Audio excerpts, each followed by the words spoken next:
আমি কি তাহলে এভাবে বলতে পারি যে ফ্যাসিস্টদের ফটোকপি বিএনপির মধ্যে দেখতে পাচ্ছি, শফিকুর রহমানের যে বক্তব্য সেই বক্তব্যের সঙ্গে এনসিপি একমত নন? না, না, আমি ফটোকপি অবশ্যই দেখতে পাচ্ছি না। এটা আমি বলব না। আচ্ছা। বাট আমি যেই বিষয়টা বলছিলাম যে এটা ব্যক্তি বিএনপি নেতৃত্ব না। মানে অ্যাজ দল বিএনপি না। জি। মানে আওয়ামী লীগ এখানে একটা রাষ্ট্র কাঠামোটাকে ফ্যাসিস্টে রূপান্তর করে দিয়ে গিয়েছে। এখন জি। আপনি যদি এটা কর্মলচে না বদলে শুধুমাত্র জাস্ট মানুষগুলো পরিবর্তন করেন, জি। তাহলে একটা আপনার ফেরেশতা আসলো হাসিনার মতো, হাসিনার পার্টি ম্যানদের মতো আচরণ করবে। তো এই জায়গা থেকে আমি বলব অবশ্যই বিএনপি এখন পর্যন্ত যে জায়গায় গিয়েছে এটা আপনার পরিণতি খুব ভয়াবহ হতে বাধ্য।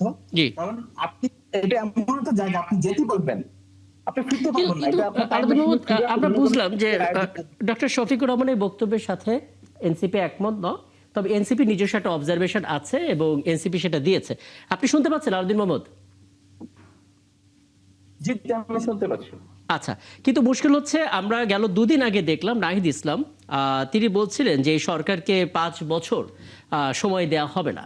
আমরা নাসিরুদ্দিন পাটোয়ারির বক্তব্য আমরা শুনছিলাম, তিনি বলছিলেন যে সরকারকে, প্রধানমন্ত্রীকে কাফফারা দিতে হবে এবং সেটা খুব শক্ত একটা কাফফারা। মানে এই জাতীয় বক্তব্যগুলো কি এনসিপি অ্যাকনলেজ করে, নাকি এটা যার যার ব্যক্তিগত মন্তব্য হিসেবে ধরে নেয়? না, আপনি ১ম যে বক্তব্যের কথা বললেন, নাহিদ ইসলাম কিন্তু এখানে একটা কন্ডিশনাল আছে। জি। যে এই জায়গায় যদি সরকার এনশিওর না করে, বাস্তবায়ন না করে সরকারকে ৫ বছর সময় দেওয়া যাবে না। সময় দেওয়া যাবে না তো আসলে শুধু এনসিপির জায়গা থেকে না। জি। দেখেন, আমরা বিরোধী জায়গা থেকে যদি মনে হয় আপনার আগামী সংসদের অধিবেশনে যে আমরা বিএনপি এমন খারাপ কাজ করছে যে আমরা অধিবেশনে অংশগ্রহণ করব না, তার মানে এই না যে সরকার পতন হয়ে যাবে। মূল জায়গাটা হলো যে প্রেশার, যে আপনাকে তো একটা প্রেশারের মধ্যে রাখতে হবে। ২ নাম্বার হলো যে নাসিরুদ্দিন পাটোয়ারি আ ব্যক্তিগতভাবে তিনি আঘাতপ্রাপ্ত হয়েছেন। আপনি যে মন্তব্যের কথা বললেন, জি। উনার গাড়িতে হামলা করেছে এবং উনার হাতে রক্তাক্ত হয়েছে। সেই জায়গা থেকে উনি যেটা বলেছেন আমি বলব যে আ এটা আসলে শব্দচয়ন যেটা হতে পারে, বাট আমার মনে হয় যে প্রতিটা হামলা, প্রতিটা আপনার এই ধরনের সহিংসতার কিন্তু একটা খারাপ ফল আছে। এটা আপনার এনসিপির নেতৃত্ব বলুক আর না বলুক, এটা ন্যাচারালি এই ফলটা আসলে ভালো না। বিশেষ করে একটা সরকার যখন এখন ৬ মাসও হয় নাই। আরো বিশেষ করে হলো যে এই যে একটা এই সংসদের কেউ কারো আর্চ রাইভাল না, শত্রু না। কেউ কারো আসলে এত বড় রাজনৈতিক ক্ষতিও করে না। সবাই একটা সেটেলমেন্টের ফসল, গণ-অভ্যুত্থানের ফসল। জি। সেই জায়গা থেকে যদি আপনার বিএনপি যেভাবে স্বপ্রণোদিত হয়ে জায়গায়, জায়গায় এনসিপি কে হামলা করছে, জি। এনসিপির যারা নেতৃত্ব বিশেষ করে যারা মাঠে ঘাটে দৌড়াচ্ছে, তাদের তো আপনার ক্ষোভ হওয়াটা স্বাভাবিক। তাদের এংরি হওয়াটা স্বাভাবিক। সেটার প্রকাশকে আপনি ন্যাচারালি দেখবেন, আমি একদম, এটা একদম। প্রত্যাশা বক্তব্য স্পষ্ট। জহিরুল আলম কিছু জানতে চাইবেন আপনি? না, ঠিক আছে। আচ্ছা, আরেকটা বিষয় একটু ছোট করে জেনে রাখি আলাউদ্দিন মোহাম্মদ, আপনি শুরুতে যেটা বলছিলেন মর্নিং শোজ দ্য ডে, সকাল দেখলে দিনটা কেমন যাবে সেটা বোঝা যায়। তো বিএনপি সকালটা আপনার চোখে কেমন লাগলো এখন পর্যন্ত সরকারের? আমি আপনাকে আমাকে আপনাকে বলছেন? হ্যাঁ, হ্যাঁ, আপনাকে জানতে চাচ্ছি। জি। আমি তখনই বলছি বিএনপি সকাল দেখে মনে হচ্ছে যে ইট ব্ল্যাক ডে আনফরচুনেটলি। তো আচ্ছা। বিএনপি দ্রুত আপনার মধ্যাহ্নের পূর্বেই জি। বিএনপিকে আপনার কোর্স কারেকশন করতে হবে। বিএনপি একটা বিষয় বুঝতে পারছে না। বাংলাদেশকে বিএনপি শাসন করেছে, জাতীয় পার্টি করেছে, আওয়ামী লীগ করেছে, বাট সেই বাংলাদেশ এখন নাই। ২৪ পরের বাংলাদেশ পুরোপুরি ভিন্ন বাংলাদেশ। এখানে বিভিন্ন বাস্তবতা, চতুর্থ শিল্প বিপ্লবের সময় আপনার আপনার একটা তরুণ জনগোষ্ঠীর আবির্ভাব, তারপর এখানে ক্রমবর্ধমান বেকারত্ব, সবকিছু মিলিয়ে আপনার এবং এই তরুণরা রক্ত দিতে শিখে গিয়েছে, রাস্তা নামতে শিখে গিয়েছে। এই জায়গায় এটা নতুন একটা আপনার রিজিম নিয়ে আসতে হবে, পলিসি রিজিম নিয়ে আসতে হবে। How to deal with this young বুঝতে পারছি। পপুলেশন, হাউ হ্যাঁ, টু হ্যাঁ। Deal with the citizens. এই একদম, জায়গায় আমার একদম। মনে হয় বিএনপি কে অবশ্যই মধ্যাহ্নের পূর্বে কোর্স কারেকশন আপনার এই করতে হবে। পয়েন্টগুলো আমি একটু নিলাম। একটু খন্দকার বাশিকুর রহমান, আপনার মতামতটা আমি জানতেই চাই। ৬ মাস এখনো হয়নি সরকারের, কিন্তু বোঝা যায় সকালটা দেখলেই যে দিনটা কেমন যাবে, এবং সেটা আসলে আলাউদ্দিন মোহাম্মদ স্পষ্ট করে বলেছেন যে বিএনপির সকালটা ভালো হয়নি, অর্থাৎ শুরুটা তেমন আশাবাদ তৈরি করতে পারছে না। এবং একই সঙ্গে জামাত আমিরের যে বক্তব্য, বিএনপির মধ্যে, সরকারের মধ্যে ফ্যাসিস্টের ফটোকপিও দেখা যাচ্ছে। খুব কঠিন কঠিন বক্তব্য আসছে বিএনপির দিক থেকে। আসলে বক্তব্যটা কি একটু বলবেন, এবং কেন আসলে বিরোধী দল যারা আছে তারা আস্থা খুঁজে পাচ্ছে না? দেখুন, ফ্যাসিস্ট বিদায়ের পর ভঙ্গুর অর্থনীতি, সমাজের ফ্যাসিস্ট আমাদের রন্ধে রন্ধে দুর্নীতি, সমাজের সব জায়গায় সব প্রতিষ্ঠানে পচন ধরেছিল। জি। এরপর দীর্ঘদিন পর একটি ফ্রি অ্যান্ড ফেয়ার নির্বাচনের মাধ্যমে এদেশের জনগণ বিএনপিকে 5 বছরের জন্য তাদের সেবা করার জন্য রাষ্ট্রীয় ক্ষমতায় বসিয়েছেন। এর মধ্যে জামাতের আমির সাহেব যদি ফ্যাসিস্টের প্রতিচ্ছবি দেখতে পায়, এ ব্যাপারে আমার বলার কিছু নাই। বিএনপি জনগণের দল, বিএনপি জনগণের, আমরা যদি পালস বুঝতে না পারি, আমরা যদি বিরোধী দলের কর্মসূচি যাতে চাওয়া পাওয়া বুঝতে না পারি, অবশ্যই আগামী দিনে সেভাবে যদি আমাদের কর্মপন্থা তৈরি না করতে পারি, অবশ্যই জনগণ আগামী দিনে আমাদেরকে প্রত্যাখ্যান করবে, না থেকে ক্ষমতায় বসবেন। অসুবিধা কোথায়? আর যদি ওনারা মনে করে দেখুন আমরা কালকে ক্ষমতা আমরা ছেড়ে দেয়, ওনারা বসুক, ওনারা রাষ্ট্র চালাক, জনগণকে তো ওনাদের নির্বাচিত করে নাই, ওনারা তো বেচতে টিকিট বিক্রি করছেন, তাতে জনগণ তো ওনাদের নির্বাচিত করে নাই। না, তাদের একটা অভিযোগ হচ্ছে জনগণ বিএনপিকে নির্বাচিত করেছে, জনগণ আবার গণভোটের পক্ষেও ভোট দিয়েছে, এবং অর্থাৎ তারা আস্থা রেখেছে যে বিএনপি তারা গণভোটের যে রায় সেটা বাস্তবায়ন করবে। সেই জায়গাটায় আসলে অর্থটা দাঁড়ায়। বিরোধীদের বক্তব্যটা এখানে খুব স্পষ্ট, তারা বলছে যে বিএনপি আসলে প্রতারণা করেছে, কারণ তারা আসলে গণভোটের রায়কে উপেক্ষা করেছে। এটা টানা বলা হচ্ছে তাদের বিভিন্ন ক্যাম্পেইন থেকে, এরকম শব্দগুলো প্রয়োগ হচ্ছে। জি, জনগণ বিএনপি এবার নিয়ে কতবার, বিএনপি একাধিকবার রাষ্ট্রীয় ক্ষমতায় ছিল, সংসদে বিরোধী দলের ছিল, রাজপথে বিরোধী দল ছিল। জি, বিএনপিকে এই ভয় দেখিয়ে, এই অজুহাত দেখিয়ে, বিএনপির আদর্শ থেকে, বিএনপি জনগণের দল, জনগণের কাছ থেকে বিএনপিকে সরে দেওয়া যাবে না। বিএনপি জনগণের সাথে প্রতারণা যদি করে থাকে, জিয়াউর রহমানের মারা যাওয়ার পর আওয়ামী লীগের জাদ্রের নেতা বলেছিলেন, আমার সুস্পষ্ট ভাবে মনে আছেন, বিএনপি জিয়াউর রহমান শেষ, বিএনপি শেষ। বিএনপি তারেক সাহেবের নেতৃত্বে এই 17 বছর আবার রাষ্ট্রীয় ক্ষমতা, 17 বছর শেখ হাসিনা বলেছেন তুই আয়। আওয়ামী লীগের একজন শীর্ষস্থানীয় নেতা শেখ মুজিবের কন্যা যে ভাষায় পার্লামেন্টে বলেছেন তুই, বক্তৃতা বলেছেন তুই আয়, তুচ্ছ তাচ্ছিল্য করে তোফায়েল আহমেদ প্রয়াত হয়েছেন।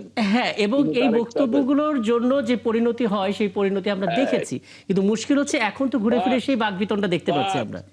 জি, বাট আমার এই এনসিপির যারা আমি মনে করি আগামী দিনের উদীয়মান নেতা, এনসিপির কোন নেতাকে আমি 69 বিপ্লবের সব নেতাদের নাম আগে জানতাম, 90 71 মুক্তিযুদ্ধে যারা অংশগ্রহণ করেছে নেতৃত্ব ম্যাক্সিমাম লোকের নাম আগে জানতাম, 90 আন্দোলনে যারা নেতৃত্ব দিয়েছেন, ডাকসু, ছাত্রলীগ, ছাত্র দাসক, ছাত্রলীগ, অন্যান্য সংগঠন, সবাই নাম জানতাম। এনসিপির কারোর নাম অন্তত আমার এই 47 বছর রাজনীতি আমি কাউকে জানতাম না।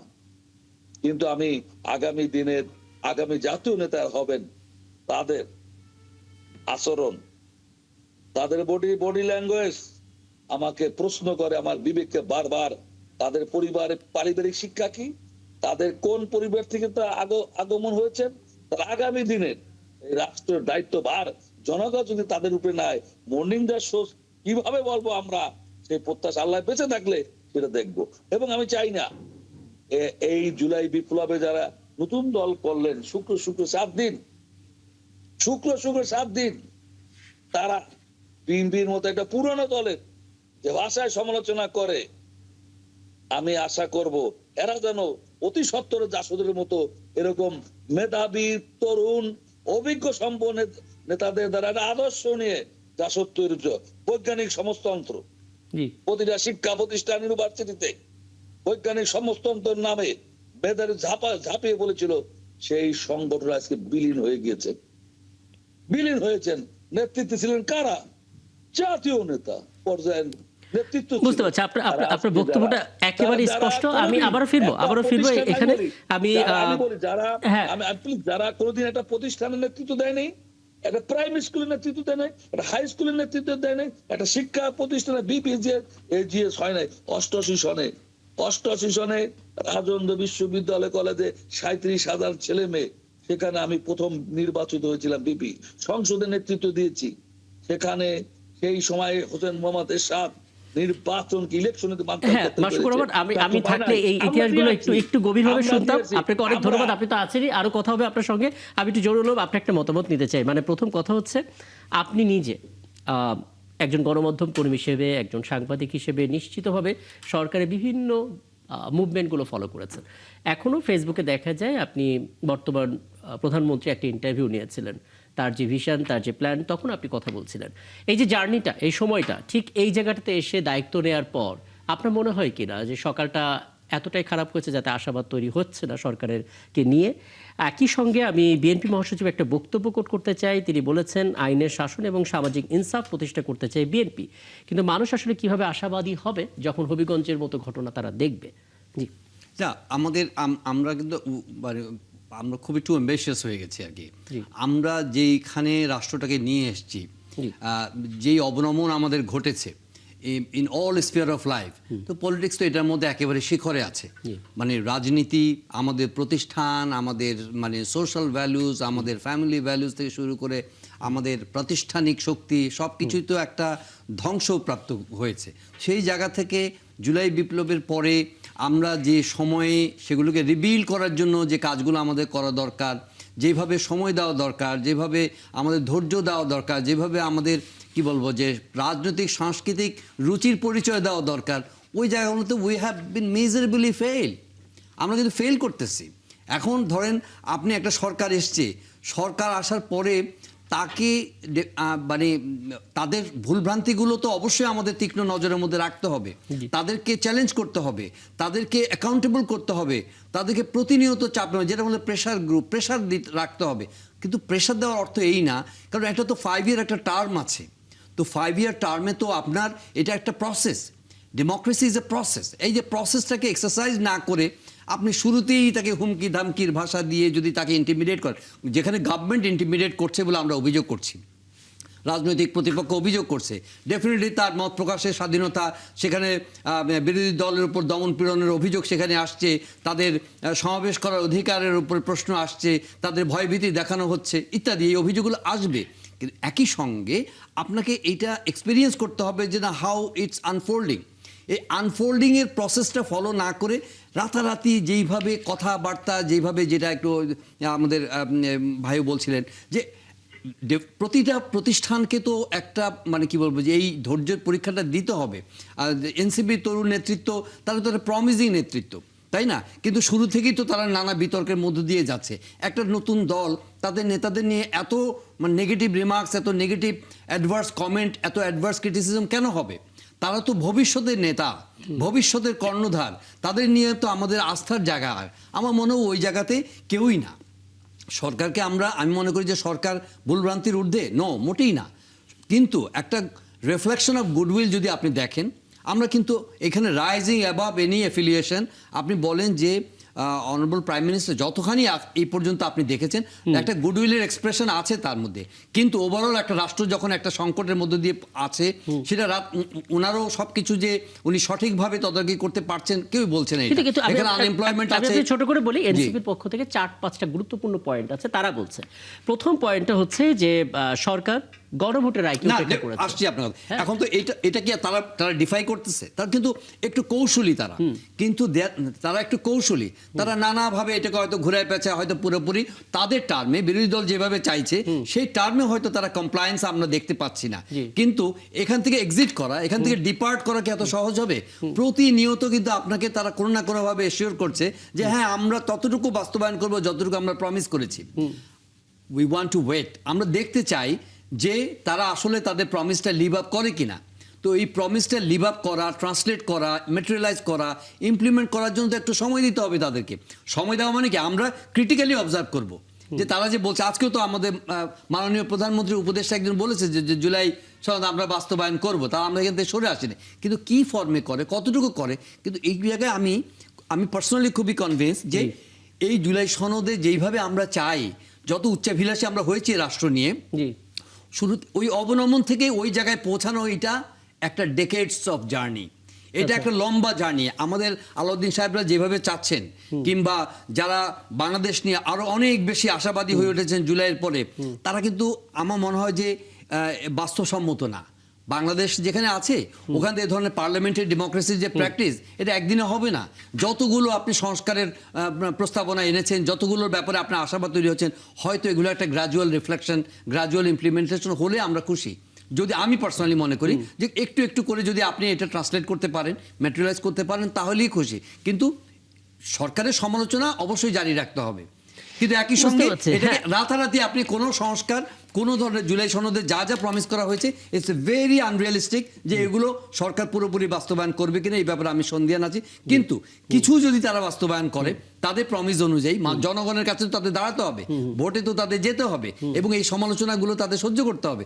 কিছু যদি তারা বাস্তবায়ন করেন, তাও আমি মনে করি যে বোঝা যাচ্ছে যদি যতটুকু বাস্তবায়ন করেন নিজেদের নোট অফ ডিসেন্ট মাথায় রেখে জনগণ সেটা একসেপ্ট করবে। যদি সেটা বাস্তবায়ন না করেন, জনগণই সেই সিদ্ধান্ত নিয়ে নেবে। অ্যাবসলিউটলি। আচ্ছা, আমি একটু আলাউদ্দিন মোহাম্মদ ছোট করে একটা বিষয় একটু জানবো, তারপর অন্য আলাপে যাব। প্রথম কথা হচ্ছে যে রেফারেন্স যারা মাশরুকুর রহমান দিলেন, আপনি শুনতে পাচ্ছেন আলাউদ্দিন মোহাম্মদ? আপনি আমাকে শুনতে পাচ্ছেন আলাউদ্দিন মোহাম্মদ?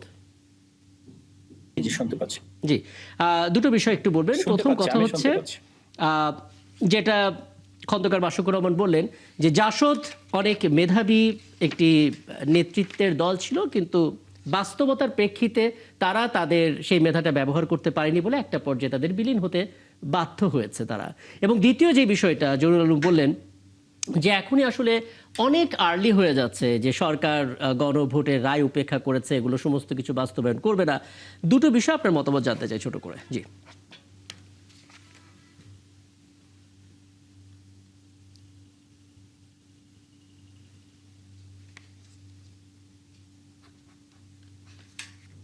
মাসুদ ভাইয়ের জাসদ সম্পৃক্ত মতামত রাস্তা হাঁটি নাই। জাসদ আপনার গণবাহিনী তৈরি করেছিল, সশস্ত্র বিপ্লবের দিকে গিয়েছিল, একই সাথে তারা গণতান্ত্রিক সংগ্রামে ছিল। কিন্তু আমরা তো শুরু থেকে, অভ্যুত্থানের পর থেকে যদি স্টেবিলাইজিং ফোর্স হিসাবে এনসিপি নেতৃত্ব কাজ করেছে, এখন পর্যন্ত আমরা গণতন্ত্রের একটি খুঁটি হয়ে উঠতে পেরেছি বলে আমরা এখনো মনে করি, এবং বেটার খুঁটি হওয়াটাই আমাদের সংগ্রাম। দ্বিতীয়ত হলো জহির ভাই যেটা বলেছে, জহুর ভাই, সেটা হলো যে দেখেন এখানে গ্রাজুয়াল পরিবর্তনটা এটা প্রত্যাশিত। হ্যাঁ, এটা আমরাও মনে করি যে গ্রাজুয়াল পরিবর্তনটা আপনার বেশি সাস্টেনেবল। কিন্তু জহির ভাই যে জিনিস বলছে অনেক বেশি আনরিয়েলিস্টিক। জুলাই সনদের যে বিষয়গুলো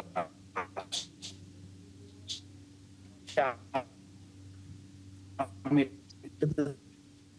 দ্বিমত পোষণ করি। আপনার একটা রক্তাক্ত গণঅভ্যুত্থানের আকাঙ্ক্ষা না, এগুলো এই দেশের শাসনতন্ত্রের মধ্যেই। সো এখানে মূলত আমরা ক্ষমতাকে আগের মতো দেখছি, কিন্তু গোটা বিশ্ব জুড়ে ক্ষমতা কাঠামো পরিবর্তন হয়ে গিয়েছে। ইনডিড আপনি ধরেন এআই এর যুগে এসে, টেকনোলজির যুগে এসে, চতুর্থ শিল্প বিপ্লবের যুগে এসে এখন কিন্তু চাইলেও আপনি নাগরিকের উপরে আগের মতো আপনার ক্ষমতা প্রয়োগ করতে পারেন না, আগের মতো নিয়ন্ত্রণ আরোপ করতে পারবেন না। আপনার নিয়ন্ত্রণের ভাষাটাও কিন্তু বদলে গিয়েছে, সার্ভেলেন্সের আপনার যে প্যাটার্নটাও কিন্তু চেঞ্জ হয়ে গিয়েছে। শেখ হাসিনা যেভাবে আপনার রাষ্ট্রীয় সংস্থা দিয়ে তার নাগরিকদেরকে সার্ভেলেন্সের মধ্যে এনেছিল, আপনি দেখেন সারা বিশ্বে কোনোভাবে কিন্তু কোথাও কোনো গণতান্ত্রিক সমাজে নাগরিকদের উপরে সেই ধরনের সার্ভেলেন্স আর এখানে কাম্য নয়, এবং সেটা সম্ভব না। সেই জায়গা থেকে আমি বলবো ঠিক না তো বটেই। যেটা জোরালো বলতেছে যে আপনারা কেন কনভিন্স হচ্ছে না? সরকার তো বারবার এই জিনিসটা প্রমিস করছে যে অক্ষরে অক্ষরে জুলাই সনদ বাস্তবায়ন করা হবে, তারপর আসলে এই আশাবাদটা আপনাদের মধ্যে কেন আসছে? দেখেন, এটা তো ভুয়া প্রমিস। আপনি একটা জিনিসটা দেখেন, আপনি 31 দফার দফা দিলেন সংবিধান সংস্কার কমিশন গঠন করবেন, আপনি করেছেন সংশোধন কমিশন। আপনি ধরেন দফার মধ্যে আর না গেলাম না, মোটা দাগে গণভোটে যে রায় এসেছে, আপনি রায় বাস্তবায়ন না করে আপনি যদি বলেন যে অক্ষর অক্ষরে বাস্তবায়ন করব, এই যে শুভঙ্করের ফাঁকি, এটা তো ধরেন হয়তো সাধারণ জনগণ কিংবা তাদের সাপোর্টাররা এটাকে আপনার তোতা পাখির মতো মুখস্থ করে উদ্গীরণ করে সকল জায়গায়। কিন্তু মোটা দাগে সাবস্টেন্সিয়াল পরিবর্তনের যে অঙ্গীকার, যে জায়গা থেকে বিএনপি এখনো বহু দূরে আছে, এটা বোঝার জন্য কিন্তু আপনার রকেট সায়েন্টিস্ট হতে হয় না। বক্তব্য স্পষ্ট আলাউদ্দিন মোহাম্মদের, এবং চাইলে আলাপটা দীর্ঘ করা যেত, কিন্তু আমরা জানি কোনো সমাধান আমরা খুঁজে পাবো না এখন এই মুহূর্তে। একটা বিষয় একটু জানতে চাই, রাষ্ট্রপতি পদে প্রার্থী চূড়ান্ত করার দায়িত্ব দেওয়া হয়েছে তারেক রহমানকে। বলা হচ্ছে দেশের পরবর্তী রাষ্ট্রপতি নির্বাচনে দলীয় প্রার্থী চূড়ান্ত করার দায়িত্ব প্রধানমন্ত্রী এবং দলীয় প্রধান তারেক রহমানের উপর ছেড়ে দিয়েছে বিএনপি, এবং আমরা জানি যে স্থায়ী কমিটির বৈঠকে এই সিদ্ধান্তটি হয়েছে। জহুরুল আলম, সিদ্ধান্তটি কেমন হলো? না দেখেন এখানেও তো আমরা কিন্তু এগেন ভালো মন্দ জাজমেন্টাল না হয়ে বলি যে আবারও যে চেয়ারম্যানের উপর দায়িত্ব দেওয়া হয়েছে, মানে ইট হ্যাজ নট বিন মানে কি বলে যে ডিটেল মানে ডিসকাসড ইন ডিটেল। এটা বলা হয়েছে যে উনি যেটা ভালো মনে করেন, মানে ওই একটা প্যাটার্ন ট্রেডিশনাল একটা রাজনৈতিক চর্চার মধ্যে আছেন। এনসিপি কি বলতে পারবে যে তারা খুব গণতান্ত্রিক অবস্থা, গণতান্ত্রিক প্র্যাকটিস করছে, জামাত ইসলামী, মানে একটা তো ট্রেডিশনাল কনভেনশনাল একটা মাইন্ডসেট তো আছে আমাদের গণতন্ত্র চর্চা। উনি যে বললেন যে বিশ্ব পরিবর্তন হয়ে গেছে, বিশ্ব পরিবর্তন হয়েছে কিন্তু বিশ্ব কিন্তু not in a very positive direction, পরিবর্তন হচ্ছে। সার্ভিলেন্স তো হচ্ছে না বলছেন, সার্ভিলেন্সের বেশি আমরা সার্ভিলেন্সের মধ্যে চলে আসছি। ওইটা হচ্ছে আমাদের দেশে সার্ভিলেন্স আর গ্লোবাল সার্ভিলেন্স। এখন এআই যুগে কিন্তু আমি আপনি কেউ কিন্তু সার্ভিলেন্সের বাইরে নাই, সবাই কিন্তু সার্ভিলেন্সের সবাই আছে। এখন মুশকিল হচ্ছে যে আমরা যেখানে যাচ্ছি এই গ্লোবাল বাস্তবতাকে অস্বীকার করার কোনো উপায় নেই। আমরা ভীষণ একটা অস্থির সময়ের মধ্যে দিয়ে যাচ্ছি। এই সময়ে আমাদের পলিটিক্যাল ইনস্টিটিউট যদি আমরা ঠিক মতো যদি উইজডম যদি আমরা এটাকে দেখতে না পারি, তাহলে ওই আপনাদের শেখ হাসিনার আমলে যে ফ্যাসিজমে আমরা যে ছিলাম সেখান থেকে আমাদের গুণগত ট্রান্সফরমেশন কি হলো, কি হয়েছে সেটা। সেই জন্য আমি বলছি যে all the stakeholder should behave logically with fortitude with patience. যদি এখানে আমরা ভুল করি তাহলে আমাদের জন্য বিপদ অপেক্ষা করবে। এখন ধরেন বিএনপি যদি তার প্রমিসগুলো রক্ষা না করে, আপনি আর্লি দেখতে পাচ্ছেন যে তার প্রমিসগুলো রক্ষা করছে না, কিন্তু তাদের তো 4.5 বছর পরে তাদের ভোটে যেতে হবে, তাদেরকে যেতে হবে। তখন আপনি আপনার কথাগুলো জনগণকে যেভাবে বলছেন আপনি বলতে থাকেন এবং ইভেনচুয়ালি ইউ উইল মানে কি বলবো যে produce the attention, draw the attention of the people. রাষ্ট্রপতি ইস্যুতে যেটা বলছেন, হ্যাঁ ডেফিনেটলি চেয়ারম্যানের কাছে দায়িত্ব দেওয়া হয়েছে, কিন্তু নানা ধরনের স্পেকুলেশন আছে। আমার মনে হয় যে এটা ওনাদের ফাইনাল ডিসিশন, আগে আর স্পেকুলেট না করা ভালো। এটা অনেক ধরনের স্পেকুলেশন হচ্ছে, তবে যেটা মনে হচ্ছে যে আগে ধরনের অনেক ওয়াইল্ড স্পেকুলেশন ছিল। ওয়াইল্ড মানে কি, যেগুলি দলের বাইরের কিছু ব্যক্তিবর্গের নাম আসছে, এমনকি অন্তর্বর্তী সরকার প্রধানেরও নাম আসছে, তারপরে আপনার বিভিন্ন আমলাদের নাম আসছে, কিন্তু এখন এটা কনসেন্ট্রেট হয়েছে উইথ দ্য সিনিয়র লিডার্স। পার্টির র্যাঙ্ক এন্ড ফাইলের মধ্যে যারা সিনিয়র লিডার, যারা ত্যাগ করেছেন, যারা অনেক ধরনের মানে কি বলবো যে নেতৃত্ব দিয়েছেন, এমন কিছু নাম আসছে। সেই নামের মধ্যে হলে দেখা গেল যে এটা অনেক বেশি কি বলবো প্রত্যাশিত বা প্রার্থিত হবে। একটু বেশি রিস্ক ফ্যাক্টর না এর ভিতরে? প্রধানমন্ত্রী যদি একক সিদ্ধান্ত নেন, নিজের দায়িত্বটা নেন এবং সেখানে যদি সিদ্ধান্তের মধ্যে কোনো ভুল থাকে পরবর্তীতে, আমার মনে হয় না এটা হচ্ছে যে এক ধরনের শোয়িং রেসপেক্ট অথবা আমাদের ট্রেডিশনাল পলিটিক্যাল কালচার যে চেয়ারম্যানকে দায়িত্ব দিয়ে দেওয়া, কিন্তু বিষয়টা এরকম না। এরকম একটা মেজর ডিসিশনে একক সিদ্ধান্তে হয়ে যাবে অ্যাটলিস্ট বর্তমান বাস্তবতায়, সেটা মনে করার কোনো কারণ নেই। যদিও আমরা দেখেছি যে মোহাম্মদ শাহাবুদ্দিন চুপুর মতো প্রেসিডেন্টও তৎকালীন প্রধানমন্ত্রী নিয়োগ করেছিলেন, সেটা তো সম্পূর্ণভাবে একেবারে কল্পনারও অতীত ছিল। তো যাই হোক, এরকম কিছু হবে এরকম কেউ আশা করে না। নিশ্চয়ই একটা পলিটিক্যাল প্রসেসের মধ্য দিয়ে, একটা বাজ বিচারের মধ্য দিয়ে প্রধানমন্ত্রী যিনি দলের চেয়ারপারসনও তার যারা অ্যাডভাইজার্স আছেন তাদের সঙ্গে আলাপ করে একটা ভালো সিদ্ধান্ত নেবেন, যেটা আমাদের ফিউচার প্রসেসকে হেল্প করবে। This is not an individual. আমরা কিন্তু রাষ্ট্রপতিকে একটা ব্যক্তি হিসেবে দেখছি, দিস ইজ নট ব্যক্তি না। আগামী দিনের আপনার পলিটিক্যাল ডিরেকশন বলেন, রাষ্ট্রের চরিত্র বলেন, এখানে কিন্তু আমরা কিন্তু ব্যক্তির পরিবর্তন হচ্ছে। ক্ষমতারও তো একটা চরিত্র আছে, সেই চরিত্র তো বদলাচ্ছে না। তো চরিত্র বদলে করার জন্য বঙ্গভবন বলেন বা প্রধানমন্ত্রী অফিস বলেন, যেটা সবাই আমরা বলছি, প্রধানমন্ত্রী অফিস বলেন কিংবা সচিবালয় বলেন কিংবা জুডিশিয়ারি বলেন কিংবা ল এনফোর্সিং এজেন্সি বলেন, সবগুলোর মধ্যে একটা চারিত্রিক বদল আমরা আশা করছি। শুধু ব্যক্তির বদল করে তো হবে না। একদম। এই যে চারিত্রিক বদল, অর্থাৎ পুরো ইনস্টিটিউটটা একটা ভালোভাবে ফাংশন করবে, শুধুমাত্র ব্যক্তি বদলালেই হবে না। খন্দকার মাশরুকুর রহমান, একটু বলবেন আসলে আপনি বিএনপির সহ সাংগঠনিক সম্পাদক এবং বিএনপির পক্ষ থেকে স্থায়ী কমিটি মিটিং শেষে আমরা জানতে পেরেছি দলটার মহাসচিব এবং পরবর্তীতে স্বরাষ্ট্রমন্ত্রী স্থায়ী কমিটির সদস্য তিনি নিজেই বলছিলেন যে আসলে এই রাষ্ট্রপতি নির্বাচনের দায়িত্বটা প্রধানমন্ত্রী তারেক রহমানের উপরেই ছেড়ে দেওয়া হয়েছে, তিনি এটা বিবেচনা করবেন। আপনি কি ধারণা দিতে পারেন কোন কোন বিষয়গুলো বিবেচনায় রাখা হচ্ছে? ব্যক্তি জানতে চায় না, বিবেচনার পরিকাঠামোগুলো জানতে চাই, এবং শুধু ব্যক্তি বদলালে হবে না, প্রতিষ্ঠানগুলো চরিত্র বদলাতে হবে, যেটা সিনিয়র সাংবাদিক জহুরুল আলম বললেন। বিএনপির মাথায় সেটা কতটা আছে এবং এই সিদ্ধান্ত আসলে বিরোধী দল কনভিন্স হবে কিনা, তাদের ব্যাপারটাও আপনাদের মাথায় আছে কিনা? জি করলেন, আমি সম্পূর্ণভাবে তার সকল কথা সে দেখুন, বিএনপির একাধিকবার রাষ্ট্রীয় ক্ষমতায় দুষ্ট হওয়ার পর তিক্ত অভিজ্ঞতা, সুখকর অভিজ্ঞতা, তিক্ত অভিজ্ঞতা দুটোই রয়েছে। এই মহামান্য রাষ্ট্রপতি নির্বাচনের প্রশ্নে উনি রাষ্ট্রপতি একটি প্রতিষ্ঠান, কোন ব্যক্তি নয়। আমি ব্যক্তিগতভাবে মনে করি এই যে উনি চুপ্পু সাহেবের কথা বললেন, আমি ওনার ওয়াইফ, আমি পার্সোনাল কোন, উনি মাদারপুরে চাকরি করতেন। Law and order development meeting এ আমি মেম্বার ছিলাম, উনি মেম্বার। উনি জেলা পরিষদের সচিব ছিলেন। জেলা পরিষদের 2টি অ্যাডমিন কাদারের পদ, একটি হলো chief executive officer deputy secretary, আর একজন হলো এক্সটেন্ট সেক্রেটারি, সচিব বলে। উনি সেই সচিব ছিলেন। আমার পাশেই ওনার সিটটা, গল্প করতাম। আমি বলতাম আমার হাজবেন্ড কি করে, বলে আমার হাজবেন্ড গাজীপুরের ডিস্ট্রিক্ট আছে। এই কারণেই বললাম আওয়ামী লীগ আমলে অনেকে এত বড় একটা প্রাচীন দল, ওই দলের মধ্যে প্রধানমন্ত্রী হওয়ার একাধিক যোগ্য ব্যক্তি আছে বলে আমি মনে করি, ছিল বলে মনে করি। রাষ্ট্রপতি হওয়ার মতো এরকম একাধিক ব্যক্তি ছিল বলে আমি মনে করি। কিন্তু চুপ্পুকে নিয়োগ দেওয়ার পর আওয়ামী লীগের ভাবমূর্তি অনেক ভাবে ক্ষুণ্ণ হয়েছে। আমরা যারা টক শোতে এবং দলীয় ভাবে আমরা এটা অনেকবার সমালোচনা করেছি। আমি মনে করি বিএনপির সর্বোচ্চ ফোরাম, স্ট্যান্ডিং কমিটি, বাংলায় বলে স্থায়ী কমিটি, স্থায়ী কমিটির চূড়ান্ত সিদ্ধান্তের মালিক।